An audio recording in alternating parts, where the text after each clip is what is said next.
entonner l'hymne sacré de notre solidarité. Fièrement saluer la merveille de notre souveraineté. Congo, ton pays, Congo, les aïeux, Congo, nos pays, Congo, bien-aimés, Congo, nous peuplerons ton soleil, nous assurerons ta grandeur. 30 juin au doux soleil, 30 juin, du 30 juin, jour sacré, sois les témoins, jour sacré de l'immortel, serment de liberté, et nous légons à notre postérité pour toujours.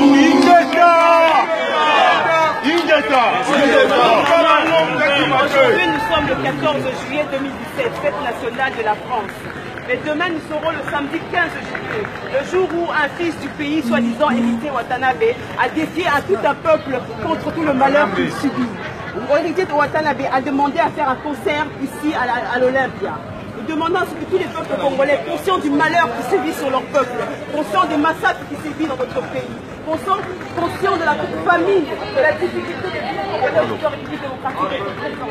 Nous serons nous ici, les compatriotes, combattants, résistants congolais, devant l'Olympia, à partir du métro Opéra, sur le métro Madeleine. Nous serons là à partir de 15 h. Venez nombreux pour défendre votre patrie. Ce jour-là, ce n'est pas un concert que nous allons défier.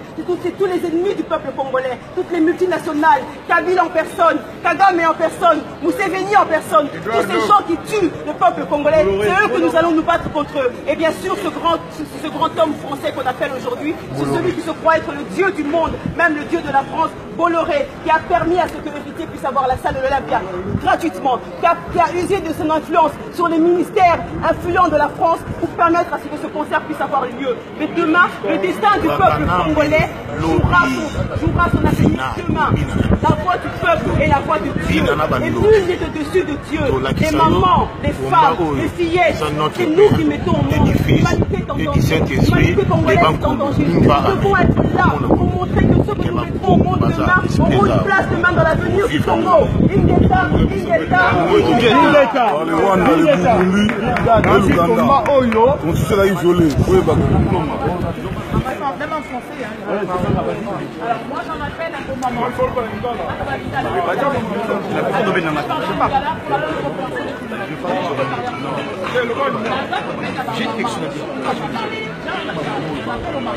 Ma maman congolaise presque d'Ozali. Au moins, il y a un monde qui est dans la télévision, la monde qui est dans la télévision.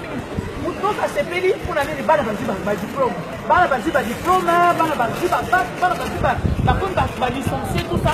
C'est parce que ça fait plus de 6 ans que musique est dans la tête. Donc, musique est dans la tête. Maman, ici, quand vous allez, vous êtes responsable. Nous avons fait cette vidéo, vous êtes responsable. C'est-à-dire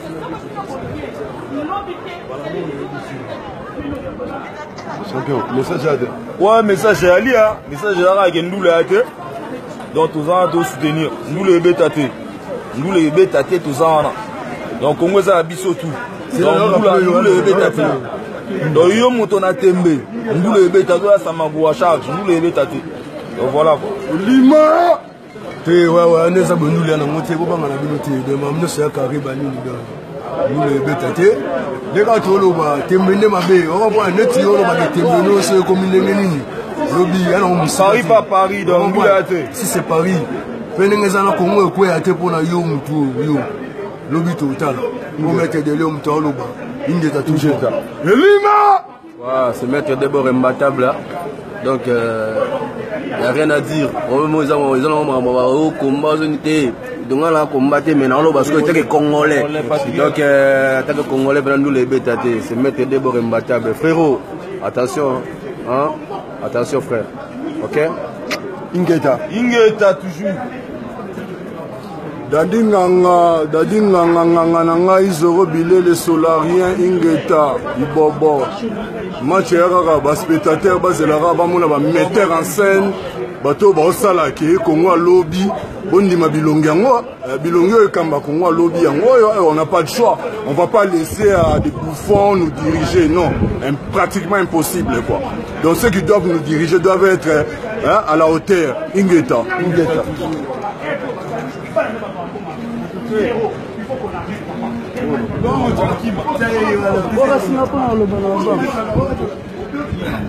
Zorobilel, comme ça normal, concert exact, il n'y a rien à dire.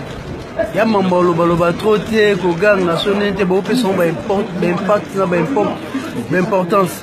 Donc ça vaut même pas la peine à roloba. Concert exact, ingeta.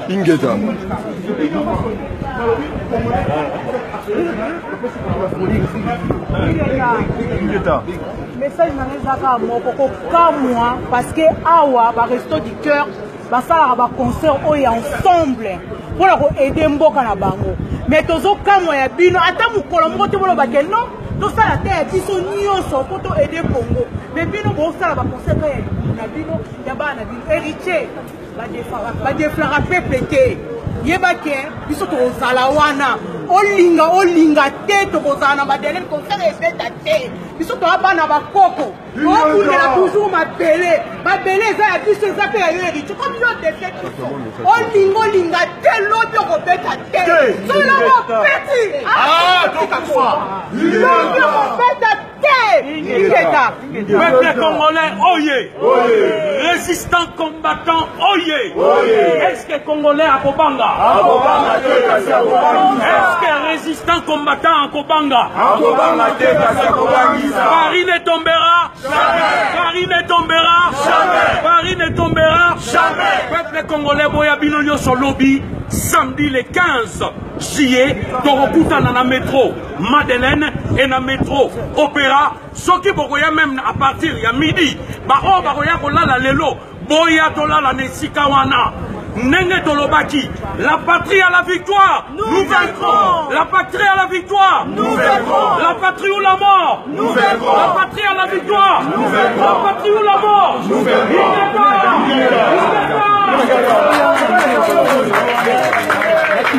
Mon colonel, quel est le message au peuple? Bon, l'Odi Kaka, tout ça, il y a peine à déconner, tu dis que tu as des expositions, tu as des livres, tu as des assassiner tout ça au courant. Tant que tu as des non, et donc on a les ailes, on politisés, tu as des autorités, tu as des photos, tu as ciblé, tu as assassiner. Donc, tu as